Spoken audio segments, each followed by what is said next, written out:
Olá, nessa aula eu quero conversar com você rapidamente a respeito da igreja e a missão ao longo dos tempos. Nós vamos fazer uma brevíssima síntese da história de missões. Você gosta de história? Nós agora vamos precisar andar juntos por algumas datas para entender o início das missões, como que os empreendimentos missionários surgiram, como eles foram organizados. É uma visão panorâmica ao longo da história para nós continuarmos crescendo no conhecimento a respeito das missões. Eu quero iniciar com uma frase que diz: quem dá origem ao movimento missionário é o próprio Deus através do seu Santo Espírito. Sempre a origem de um movimento missionário, de qualquer movimento missionário, está no próprio Deus, através do seu Espírito Santo. Na história de missões, nós vemos o início, na verdade, na promessa de Deus de resgatar o homem caído através de Eva. Lá no Éden, nós vemos que há uma promessa de resgate, há uma promessa de perdão, de remissão dos pecados, há uma promessa de regeneração da raça humana. Nós vemos isso, Deus proferindo isso logo após a queda, logo após o pecado. Mas em termos de uma divulgação mais específica e clara do Evangelho pelos cristãos, as origens da obra missionária vão se encontrar na igreja primitiva.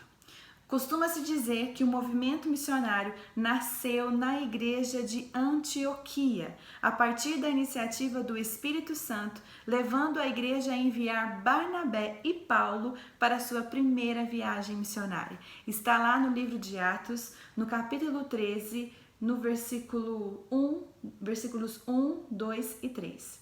Abra comigo sua Bíblia aí, no livro de Atos, capítulo 13, nós vamos ler de 1 a 3.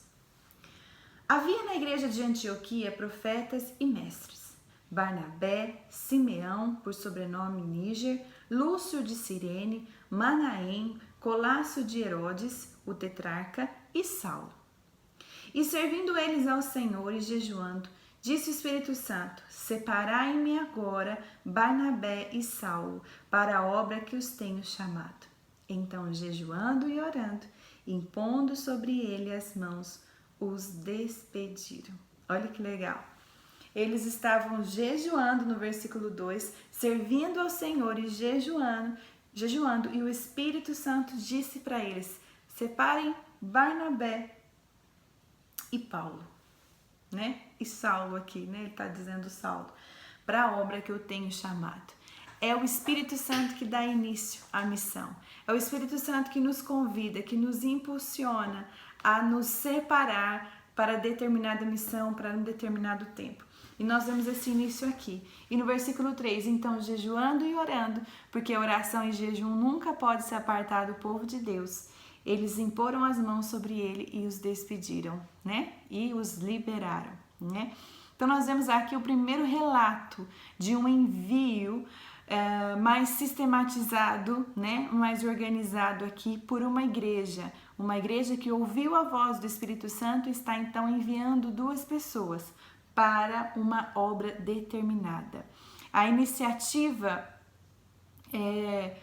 entretanto, né, pela evangelização foi iniciada pelos apóstolos, motivadas pelo mandato de Jesus. Embora o Espírito Santo foi quem enviou e separou para este tempo, havia um mandato já de Jesus, né? Então eles estão obedecendo e sendo guiados pelo Espírito Santo para um lugar determinado. Nós temos também o registro dos apóstolos como missionários. Os apóstolos de Jesus mesmo, né? As ordens missionárias de Jesus, elas são suficientemente claras, mas parece que os discípulos e a igreja em Jerusalém tiveram um pouco de dificuldade para obedecer essa ordem no início. Aí, com uma ajudinha do Espírito Santo e a contribuição de uma pitadinha de perseguição, a igreja foi obrigada a se espalhar. Embora Jesus tenha sido claro na direção, né? Fiquem em Jerusalém, até que do alto vocês sejam revestidos de poder. Ele estava falando com relação à descida do Espírito Santo. E depois disso, Jesus fala, vão e pregam o evangelho, né? Por Jerusalém, Judéia, Samaria e até os confins da terra. Mas os discípulos permaneceram um tempo a mais ali em Jerusalém. Então o Espírito Santo vai ajudá-los e as perseguições vão também contribuir para que o homem se espalhe, para que os discípulos, os apóstolos se espalhem, né? Gente, as perseguições, muitas vezes, elas são uma contribuição do Senhor para que a gente possa cumprir o nosso propósito, né? Já parou para pensar? Muitas vezes, né, nós estamos no mesmo lugar, nós não mudamos, nós estamos acomodados, vivendo uma vida medíocre, vivendo uma vida longe daquilo que Deus sonhou para cada um de nós. E aí vem uma perseguição, se levanta um problema, uma situação, e nós somos obrigados a se espalhar, obrigados a mudar de cidade, a ir para um outro lugar, e aí a gente cumpre o propósito de Deus. Amém? Segundo a tradição cristã, com base principalmente do historiador Eusébio, cerca de 260 a 340 depois de Cristo, nós vamos ver uma breve relação sobre os apóstolos e as regiões onde eles teriam fundado igrejas, né? Os apóstolos, então, como eu disse para vocês, guiados pelo Espírito Santo ou por causa da perseguição, eles vão para outros lugares, para outras nações e eles vão fundar igreja. Por exemplo, João foi para a Ásia, fundou uma igreja na Ásia. Pedro em Ponto, Galácia, Bitínia e na Capadócia. André na Sítia. Mateus foi para outras nações após ter escrito o Evangelho. Bartolomeu foi para a Índia. Tomé foi para os Partos. Irã, Iraque, Paquistão. Certamente também chegou na Índia. Marcos foi para o Egito e fundou a igreja em Alexandria. Simão o Zelote foi para a Pérsia. Tiago o Grande na Espanha. Tiago o Justo na Arábia. E Felipe na Frígia. Ok, gente? Esses dados não podem ser comprovados inteiramente, mas dão uma boa ideia de como a igreja se espalha no primeiro século, né? Existem alguns registros que a gente pode ver extra-bíblicos, mas também a Bíblia vai nos confirmar alguns desses apóstolos se espalhando para outras nações, né? Então nós podemos ter essa noção e nós vamos ver que a palavra de Deus vai chegar aos mais remotos rincões do império e até além, né? Através aí da ida desses apóstolos. Bom, a iniciativa missionária do Espírito de Deus. O Espírito de Deus sempre vai ter uma iniciativa missionária. O Espírito de Deus sempre terá uma iniciativa missionária, porque ele está interessado em cumprir a vontade de Deus. O Espírito Santo de Deus também nos ajuda, nos auxilia no cumprimento dessa vontade, dessa missão. E as viagens missionárias dos apóstolos, como a gente viu, se deu depois que os apóstolos que o apóstolo Paulo já tinha iniciado a sua carreira de pregador, né?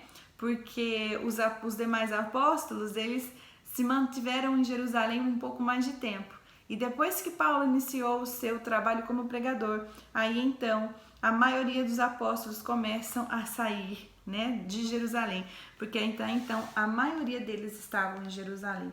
Vamos conferir isso lá em Atos capítulo 8, versículo 1. Atos capítulo 8, versículo 1. Naquele dia levantou-se grande perseguição contra a igreja em Jerusalém, e todos, exceto os apóstolos, foram dispersos pelas regiões da Judéia e Samaria. Ou seja, os apóstolos permaneceram um pouco mais ali em Jerusalém. É na igreja de Antioquia que nós vamos encontrar o nascimento, então, das missões, né? Numa cooperação entre duas estruturas paralelas. Quais são essas duas estruturas paralelas? A igreja local, que é a igreja de Antioquia, e a estrutura móvel, que é a equipe missionária. Quem que é a equipe missionária aqui em questão? Paulo e Barnabé, ok? Então, são duas estruturas trabalhando junto. Uma igreja que envia e uma equipe que vai. Quem dá origem a esse movimento missionário é o próprio Deus, através do seu Espírito Santo, que é ativo na igreja de Antioquia. Nós vemos naqueles 3 versículos de Atos 13 que essa igreja estava comprometida em oração, servindo ao Senhor, jejuando. E quando nós jejuamos e oramos como igreja, o Senhor nos dá direções específicas. E após dar uma direção, a igreja continuou orando e jejuando, né? Então, eles foram guiados e dirigidos pelo Espírito Santo de Deus. E o Espírito dirige também os planos missionários. Atos capítulo 16, versículos 6 e 9. Atos 16, versículos 6 e 9. E percorrendo a região frígio-gálata, tendo sido impedidos pelo Espírito Santo de pregar a palavra na Ásia. O Espírito Santo os impediu de pregar a palavra em algum lugar. Uau! Existe uma agenda, existe um tempo, existe um domínio, existe um propósito. Até mesmo na pregação do Evangelho, a gente vê aqui que o Espírito Santo impediu, né, o Evangelho de chegar naquele momento na Ásia. Vamos ver o versículo 9. À noite sobreveio a Paulo uma visão na qual um varão macedônio estava em pé e lhe rogava, dizendo: passa a Macedônia e ajuda-nos. Tá aí o motivo. Eles precisavam ir para Macedônia e não para a Ásia, né? Então é o Espírito que dirige os planos missionários e dá ousadia na pregação. Vamos ler Atos capítulo 13. Atos capítulo 13, do 46 ao 52. Atos 13, do verso 46 ao 52.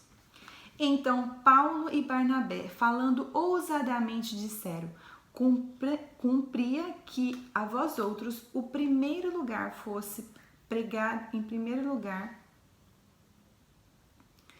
Diz assim: então Paulo e Barnabé, falando ousadamente, disseram: cumpria que a vós outros, em primeiro lugar, fosse pregada a palavra de Deus. Mas posto que as rejeitais, e a vós mesmo vos julgais indignos da vida eterna, eis aí que nos volvemos para os gentios. Porque o Senhor assim nolo determinou. Eu te constituí para a luz dos gentios, a fim de que sejas para a salvação até os confins da terra. Os gentios, ouvindo isso, regozijavam-se e glorificavam a palavra do Senhor, e creram todos os que haviam sido destinados para a vida eterna. E divulgava-se a palavra do Senhor por toda aquela região. Mas os judeus instigaram as mulheres piedosas de alta posição e os principais da cidade e levantaram perseguição contra Paulo e Barnabé, expulsando-o do seu território. E estes, sacudindo contra ele aqueles o pó dos pés, partiram para Icônio. Os discípulos, porém, transbordavam de alegria e do Espírito Santo. Que ousadia linda nessa pregação, né? Irritou aí os judeus. Paulo e Barnabé estão pregando aqui para os gentios, eles estão exultando, eles receberam com alegria, eles se apropriaram dessa verdade e se converteram ao Senhor Jesus.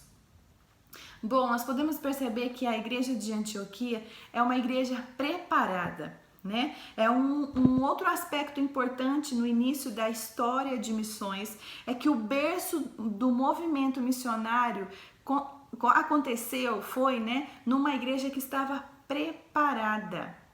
Preparada para o quê, queridos? Para a incumbência transcultural, para essa missão, para essa incumbência, para essa tarefa.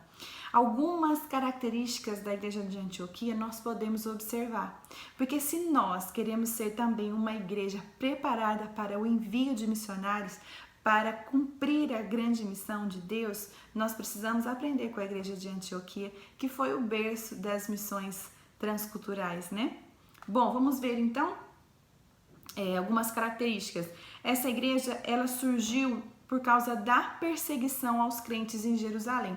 Está lá em Atos 11, versos 19 e 20.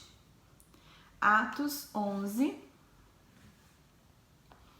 versos 19 e 20.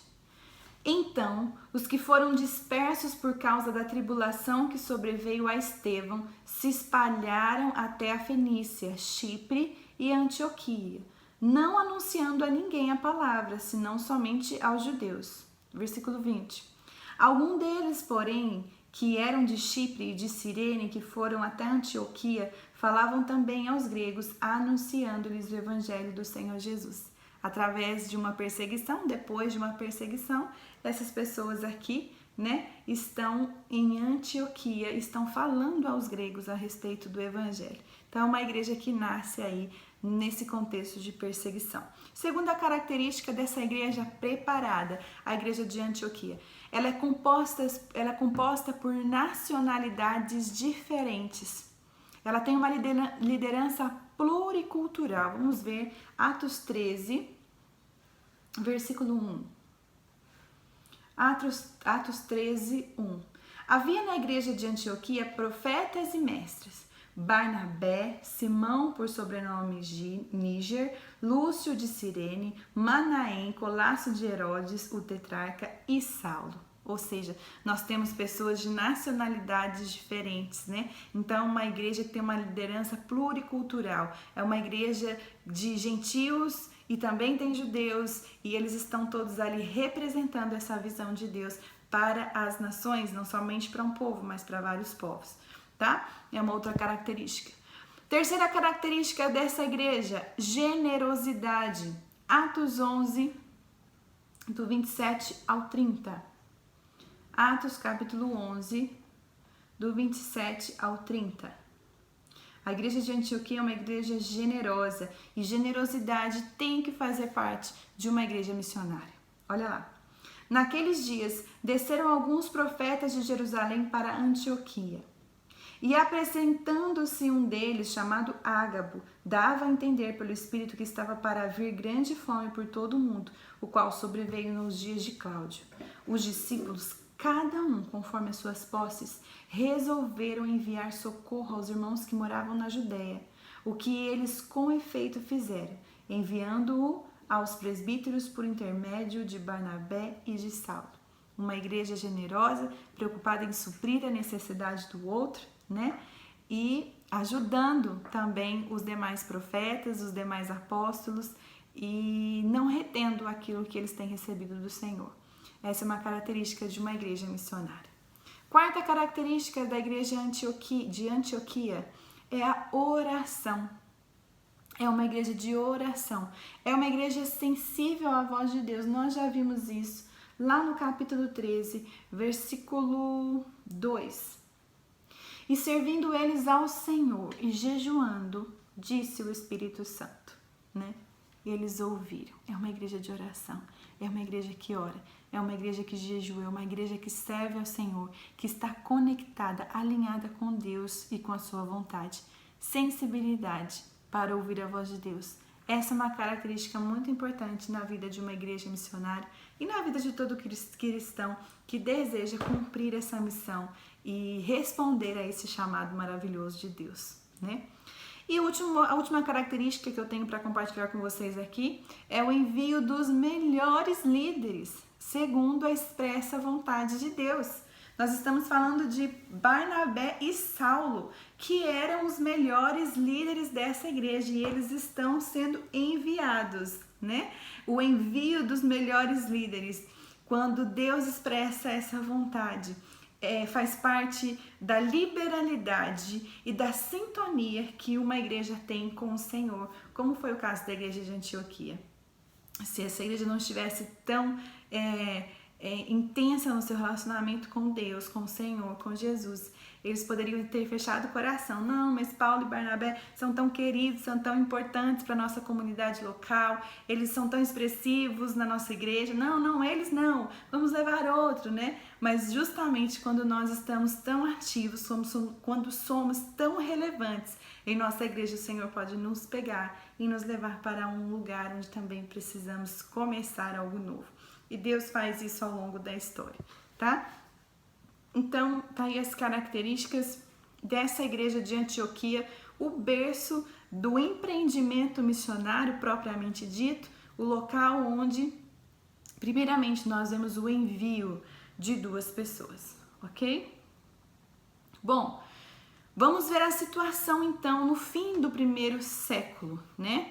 O evangelho alcançou o mundo conhecido no primeiro século da era cristã. Alcançou sim. Em 80 a 85 depois de Cristo, haviam em torno de 300 mil cristãos. Isso já é um número expressivo demais, né, para o fim do primeiro século. Então, alcançou sim muitas pessoas.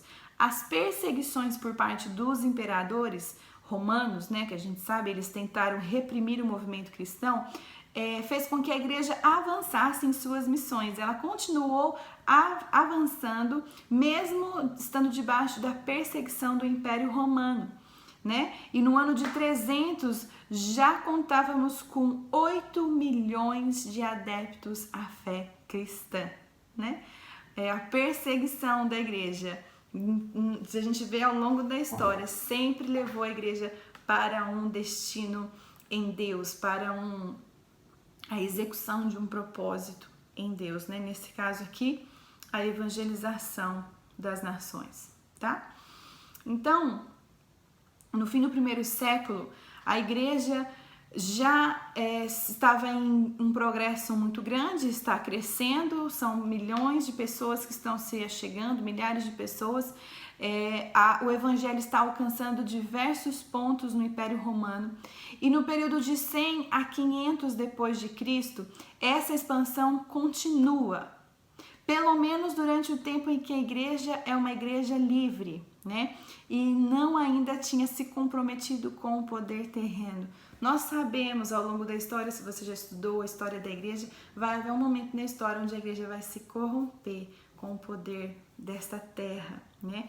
E até então, esses 400 anos englobam extremos como a forte expressão e o retrocesso e a perseguição por parte dos imperadores romanos, e a ascensão do evangelho, né? Está sendo espalhado, as pessoas estão convertendo, mas aí no finalzinho desse período nós vamos encontrar o casamento entre a igreja e o império.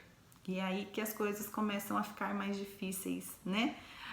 No sentido contrário, né? Enquanto a igreja está perseguida, o evangelho está avançando. Quando a igreja para de ser perseguida e começa a ser apoiada e se aliancia com o império, com o Estado, nós vemos que as coisas já mudam de rumo, de propósito e perdem foco.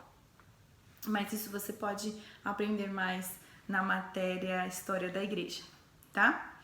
Então, várias formas, né, de propagação do evangelho contribuíram para a expansão da igreja nos 2 primeiros séculos da era cristã, ok? Ensino da palavra, a pregação do evangelho e o próprio testemunho pessoal que os crentes da época tinham, né, com atos de bondade, de caridade, a fé demonstrada durante a perseguição, né, e o raciocínio intelectual dos primeiros apologistas, dos primeiros defensores da fé cristã. Tudo isso contribuiu para que o evangelho fosse propagado. Havia um forte entusiasmo por parte dos primeiros cristãos em levar a mensagem de Cristo a outros e em relatar a sua experiência pessoal. Os imperadores romanos podiam impedir as reuniões em massa, e eles fizeram. Impediram as reuniões, os encontros, os cultos em massas, mas o testemunho pessoal de cada cristão no dia a dia era impossível de conter. Então o evangelho continua crescendo através do testemunho pessoal de cada cristão. Bom, com o aumento do número de adeptos à fé cristã, a igreja vai crescendo e se torna uma ameaça para o império, né? Ela começou a ser incômoda para os governantes do império, ela começou a ser incômoda para os imperadores, né? E as perseguições começaram a ser cada vez mais cruéis, né? Mais densas, e muitos apóstolos, muitos cristãos sentiram na pele, né, como que é essa perseguição. A gente vê relatos bíblicos. Paulo e Pedro sentiram essa perseguição já nos anos 64 e 67, lá no início, porque eles foram martirizados, né? E no ano de 81, sob domínio do Domiciano, as perseguições se agravaram e perduraram por mais 2 séculos, tá? Imperadores como Décio e Diocleciano, por volta ali do ano de 250 até 305, fizeram tentativas de eliminar a igreja de uma vez por todas, mas no meio de todas as perseguições a igreja cresceu e chegou a cerca de 8 milhões de adeptos por volta aí de 300 depois de Cristo. Constantino vai chegar no poder por volta de 306 depois de Cristo e Constantino vai primeiro ele é um opositor, né, da fé cristã. Primeiro ele é intolerável, né, continuou a sua perseguição imposta pelos seus antecessores, mas agora no momento da sua vida ele vai se converter ao cristianismo, mais ou menos em 311 ali. E ele vai decretar uma lei, que é a lei da tolerância religiosa. Ou seja, a igreja não passa mais a ser perseguida. Agora o Estado deve tolerar, as demais religiões devem tolerar a fé cristã. 2 anos mais tarde, ele criou a lei da igualdade, deu liberdade de religião no império.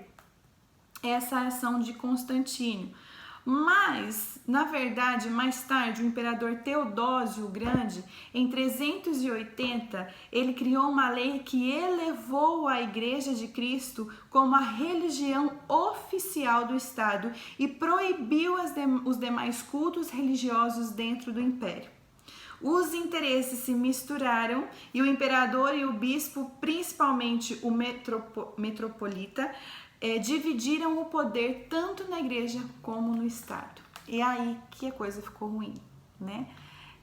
Houve uma mistura aí de interesses. A fé cristã, a religião cristã agora é a religião oficial do império, ou seja, estamos agora num nível mais confortável, chega de perseguição, e é aí que pode vir a corrupção. E foi isso que aconteceu na história, né? Essa sedução do poder político e a vantagem de ser a igreja, a religião oficial do Estado, levaram a igreja a se comprometer, aliás, a mensagem do evangelho, né? E a atuação profética que ela tinha. Então a igreja acaba se corrompendo ali com questões políticas. Enfim, você já sabe como que é essa história. Se não sabe, deve ter em breve a matéria História da Igreja. E é nessa história e é nesse contexto que entram os reformadores e a reforma cristã. Dentro desse século de reforma, nós vamos ver também o grande século missionário, porque nós vamos trazer uma reforma, vai haver vão ser essas verdades, né, que estão sendo vividas pela igreja serão contestadas por reformadores como Martinho Lutero, João Calvino, e aí nós vamos ver então o grande século missionário dentro desse contexto de reforma. É um período compreendido entre os anos de 1592 e 1914, mais ou menos 122 anos, né, que é considerado as épocas mais brilhantes da história da igreja, especialmente da história de missões. Um movimento missionário sem igual desde os tempos dos apóstolos caracterizou esses 122 anos onde a determinação, a coragem, a fé e o sucesso acompanharam a maioria dos pioneiros e seus sucessores, ok? A história missionária, gente, é a história de homens e mulheres que se colocaram à disposição do Espírito Santo para levar o evangelho aos lugares mais remotos do planeta. E a gente pode ter alguns nomes importantes e ver um pouquinho a respeito da biografia de alguns desses heróis missionários que ao mesmo tempo são humanos e falhos, né? Mas desenvolveram um trabalho maravilhoso, uma contribuição significativa para a expansão da pregação do evangelho em todas as nações. Então nós podemos entender através desses homens o movimento missionário e apreciar a obra de Deus no meio da humanidade. E eu vou citar alguns poucos personagens da época, mas eu te encorajo a estudar sobre eles. São nomes importantes na história das missões da igreja e que nos trazem muitos ensinamentos, nos trazem muita clareza a respeito de paixão pelo Senhor e pela pregação do Evangelho.